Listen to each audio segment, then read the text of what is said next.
श्री महागणपते नमः। सर्वदेवताभ्यो नमः।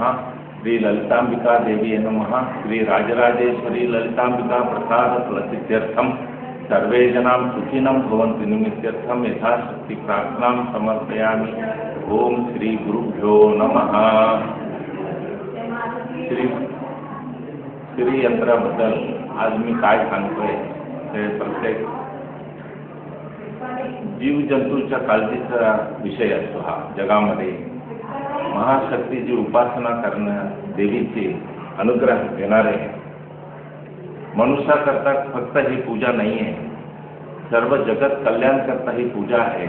आणि जगातमध्ये किती जंतू जीवजंतू असलेले प्राणींच्या सुखसंपदा शांती करता सुद्धा हे काळजीपूर्वक आपण या पूजेमध्ये प्रार्थना करत असतो की सर्वे जनां सुखिनं भवन्तु। सर्वे जनां सुखिनं भवन्तु म्हणजे खाली जनमंत्र म्हणून आपण समजतो।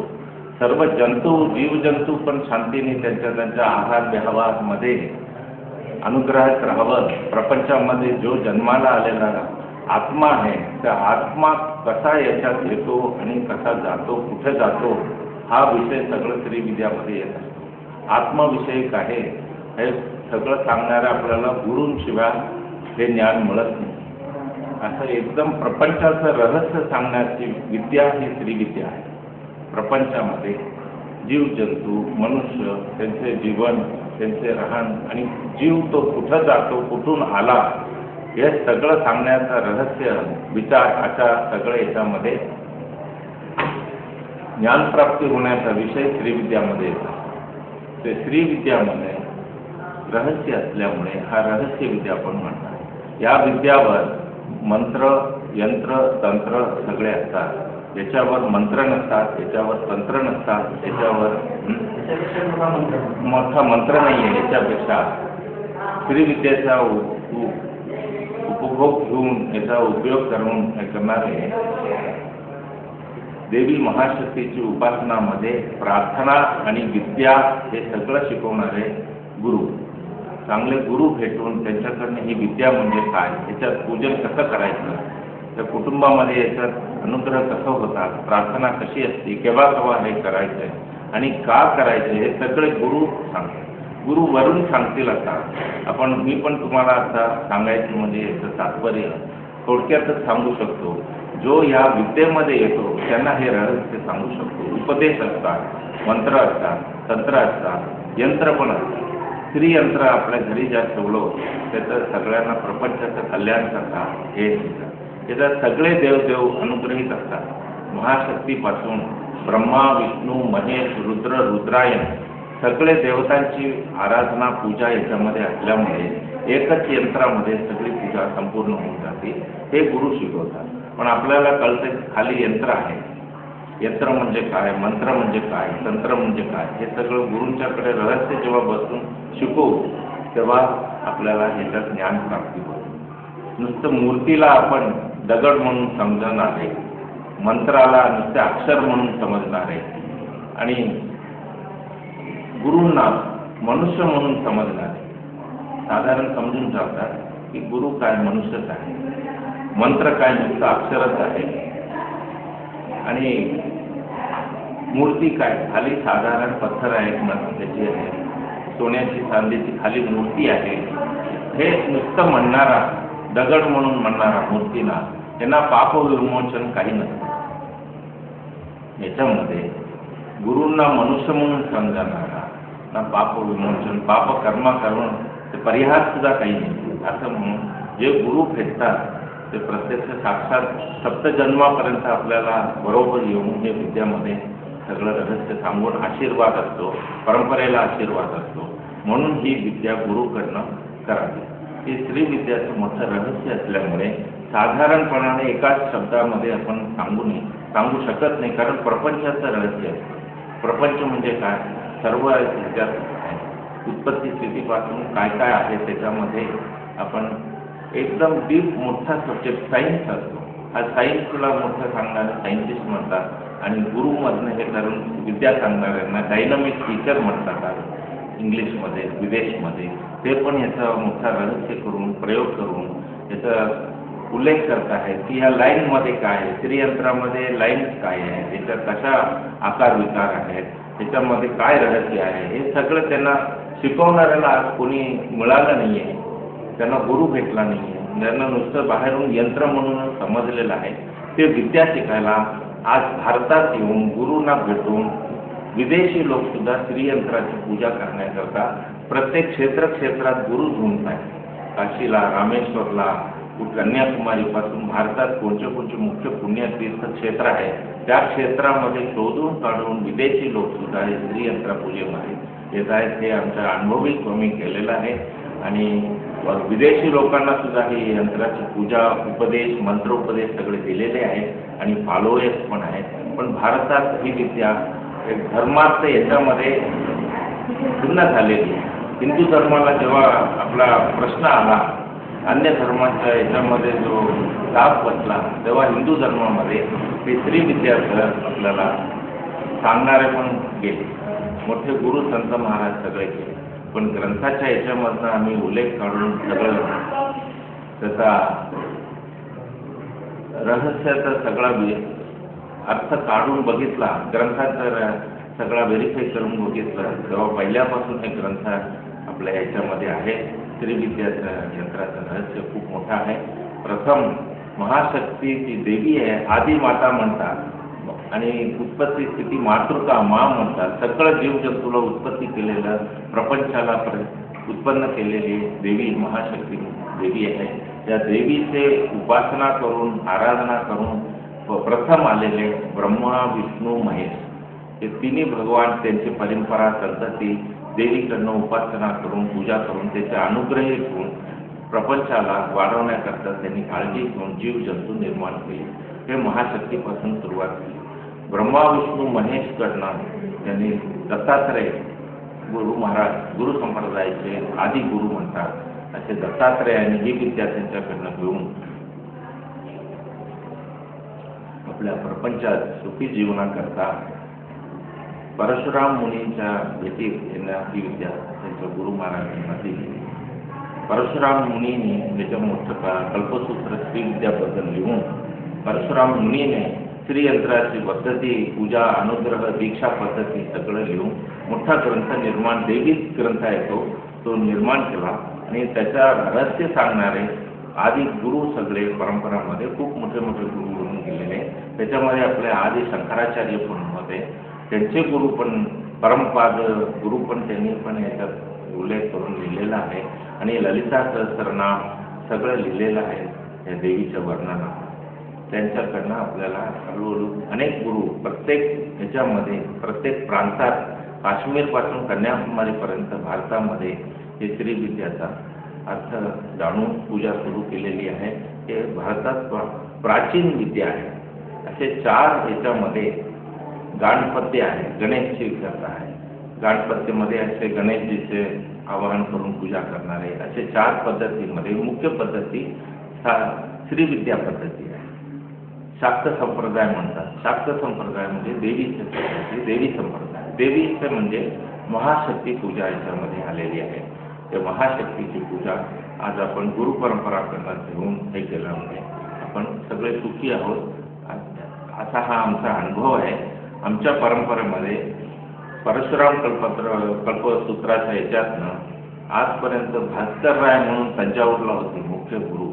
भास्कररायांनी ही पद्धती साऊथला खूप प्रचंड सगळीकडे निर्माण करून या पद्धतीला आणि देवतेचा पूजेचा अनुग्रह सगळ्यांना उपदेश देऊन हे केलेला आहे. आणि आजपर्यंत आमच्या ह्याच्यामध्ये 11 गुरु परंपरा आलेली आहे.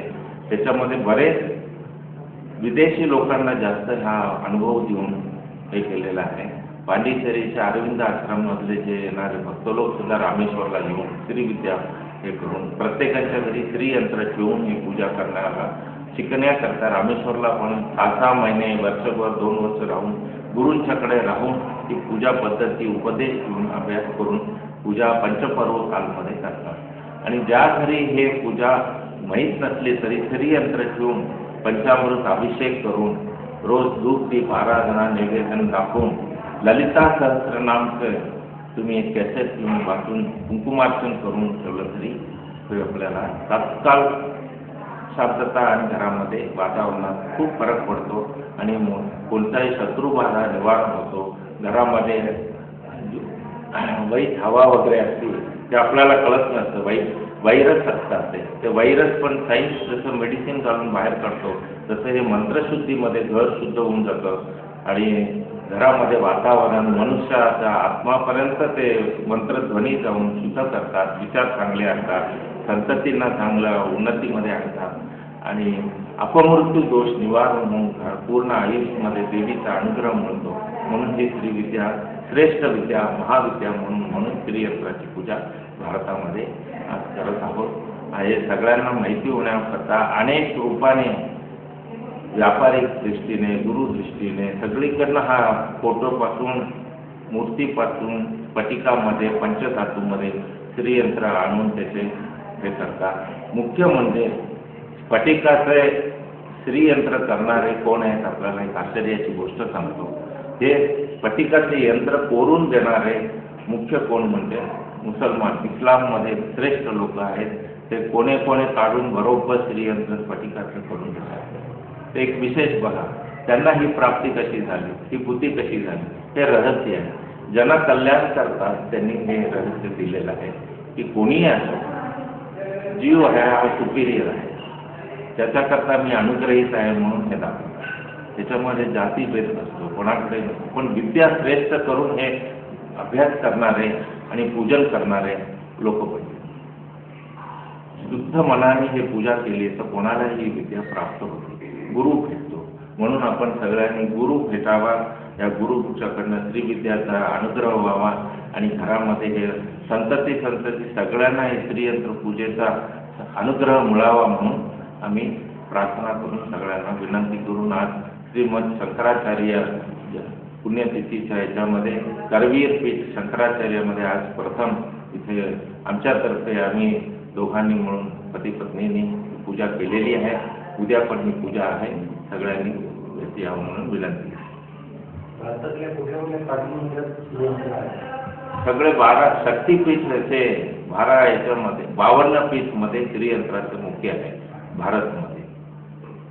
भारतात 52 शक्तीपीठमध्ये श्रीयंत्राचं महत्त्व आहे आणि सगळीकडे हा व्हायब्रेशन आहे. व्हायब्रेशन भारतामध्ये कसं आहे, भारत एक पुण्यभूमी आहे. भारतामध्ये कोणताही जीवजंतू सुपिरियर मानलेला नसतो.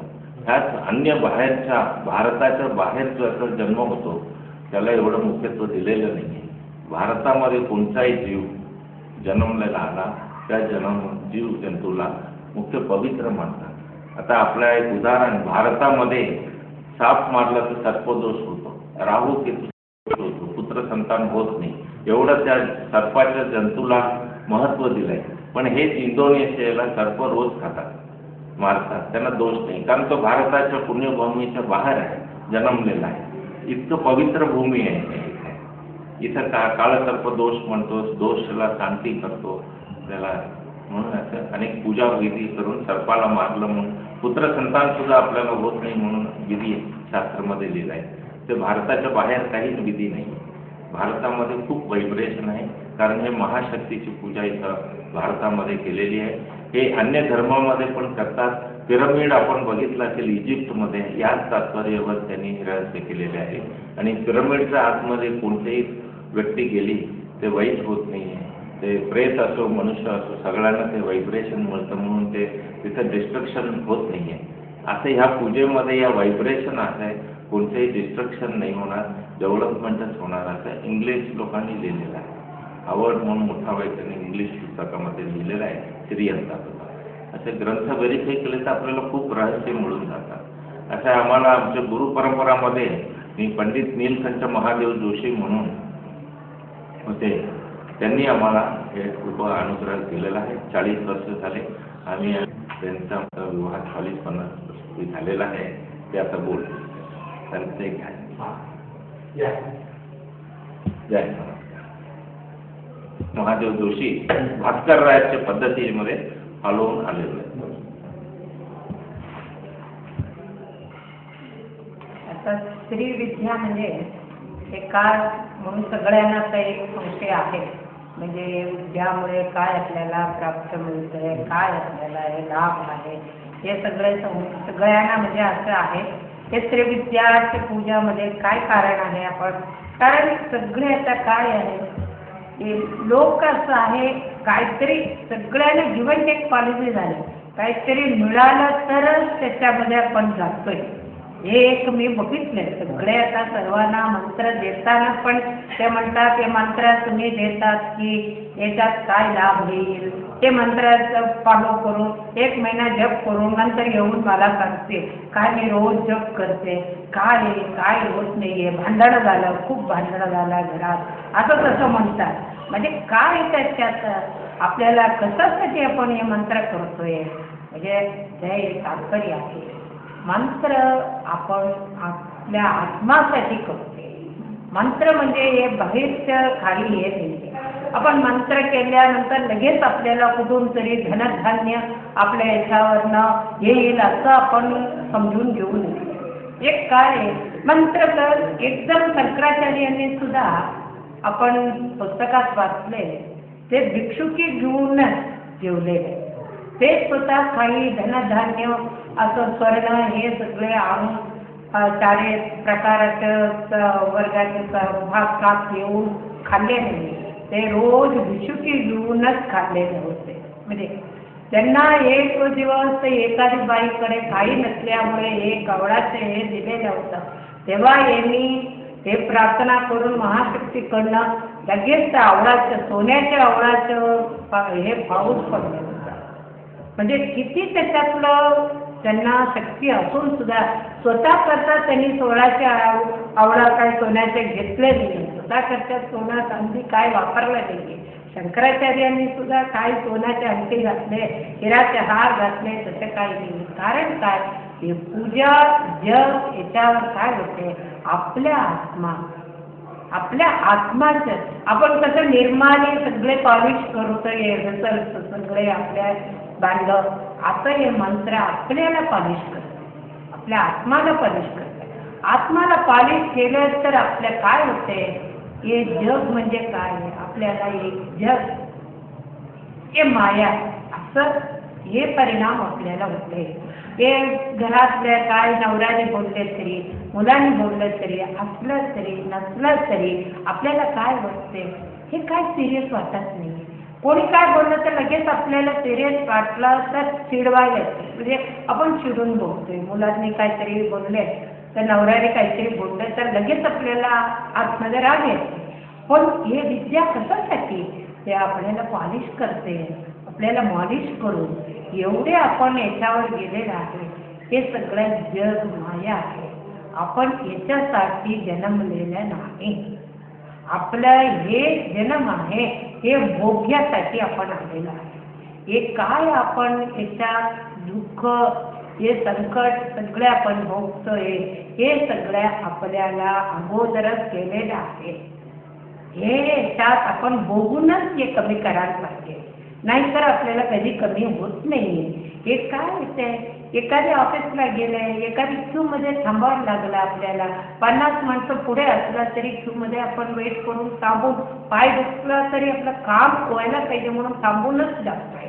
तसं हे जगात आपल्या जन्माचा एवढे किती आपल्याला कष्ट असला तरी हे कष्ट आपण भोगायलाच पाहिजे. हे तात्पर्य कशामुळे येते, हे मंत्रामुळे येते, हे सिद्धीमुळे येते, गुरु कृपाने आपल्याला येते. म्हणजे काही नाहीये, आपल्याला टोचलं तर असतं, एखादी हे काटा टोचतंय म्हणजे असतं, आपण दिवसभर रडत बसत नाहीये ते काठी टोचले मला म्हणून. काय येतात तर काठी काढतंय, बाहेर काढतंय, काहीतरी मला औषध लावतंय, लगेच आपलं काम आपण बघायला जातोय. तसं आपल्याला संकट आलं तरी, कमीपणा आला तरी, काय आपल्याला कष्ट नष्ट आलं तरी हे सगळं असणार, हे सगळं होणार. हे मंत्र आपल्याला लगेच मंत्र घेतल्यानंतर लगेच आपल्याला काय सगळे स्वर्णभूमी येऊन आपल्या पुढे थांबणार नाही. म्हणजे हे सगळे आपल्याला म्हणजे एक्सपिरियन्स असं पाहिजे, हे सगळं असणार.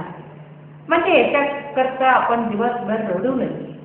म्हणजे मन आपल्याला फुलासारखं हे होतंय, आपल्याला हे कष्ट आपल्याला दिसत नाही. कष्ट छोटं दिसते. कसं आपल्याला काटतं टोचला तरी आपण निघून नुसतं काढतोय, तसं हे मंत्र असला तर मंत्र बळाने आपल्याला कष्ट कमी होते. कष्ट असेल पण दुःख नसणार, कष्ट असेल पण दुःख नसणार. आपल्याला हे दुःख निवर्ती करतात ते मंत्र आहे. याच्यातला अर्थ अनर्थ समजू नये. मंत्र घेतलं तर लगेच सोनं चांदी आपल्या पुढे येणार नाही, पण सोनं चांदी पेक्षा काय नित्य काय सत्य आपल्याला मिळते. हे सत्य आपल्या आत्मा आहे. हे आत्माला एक पवित्रता करून, आत्माला पॉलिश करून आत्मा एक स्फटिक सारखं होते. म्हणून आपल्या कर्म निवर्ती होते. आपल्याला पुनर्जन्म नसते. परत हे जन्मात येऊन परत कष्ट भोगण्याचं कमीपणा होते. म्हणून हे मंत्र घ्यावा. धन्यवाद.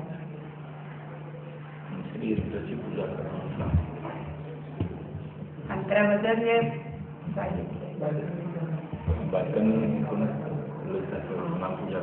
हे मी तर सांगते ना, बायकां म्हणजे काय, घरातलं एक बायकांना चारी बाजूने कष्ट येते. म्हणजे बायकांचं काय आहे, सगळे पुरुषांनी बाहेर जातात असं तसं त्यांचं कष्ट म्हणजे वेगळे याच्यावर डायव्हर्शन होते. बायकांनी घरात बसून तेच चिंतना करत बसतात. म्हणून मी काय म्हणते, हे आदिशक्तीच्या पूजामुळे आपल्याच आत्मबळ येते. याच्यावर काय आहे, रोज आपण एक नियम असला 6 वाजता संध्याकाळ दिवा लावून समय लावून ललिता सहस्रनाम पारायण करा म्हटला ना, आपण काहीतरी दुसरं वेगळं असला तरी ते TV बघणं, हे सगळं सिरियल बघणं, हे जाणारी सिरियल तात्कर अडगणा सिरियल बघायला एक बाजूला ठेवून तर मंत्र परतून हे करतो. म्हणजे त्याच्यातलं एक गंभीर आत्माला येते. हे पूजा जप याच्यावर असणारे माणसांकडे आपण पुढे गेले तरीच आपल्या चेहऱ्यावर न दिसेल हे काय, हे सगळं काहीच नाहीये. असू दे, कोणी बोललंय ना बोलू दे. असं दृढगात्र शरीर, दृढगात्र मन. शरीर दृढगात्र असलं तर काय उपयोग नाहीये. मनच पाहिजे दृढगात्र. हे मन कशावर येते, रोजच्या रोज कणिक आमच्या वडील म्हणजे गुरुजी सांगायचे कणिक. एक दिवस बसून 4 घंटे पूजा करायचा उपयोगच नाहीये. रोज अर्धा तास कर, 15 मिनिट कर, रोज 10 मिनिट कर. म्हणजे तुला बसायला पाहिजे तेवढं तू बस. म्हणजे तू त्याच्यातला अभ्यास, त्याच्या आपलं म्हणजे प्रॅक्टिकल, त्याच्याला अनुष्ठान म्हणतं.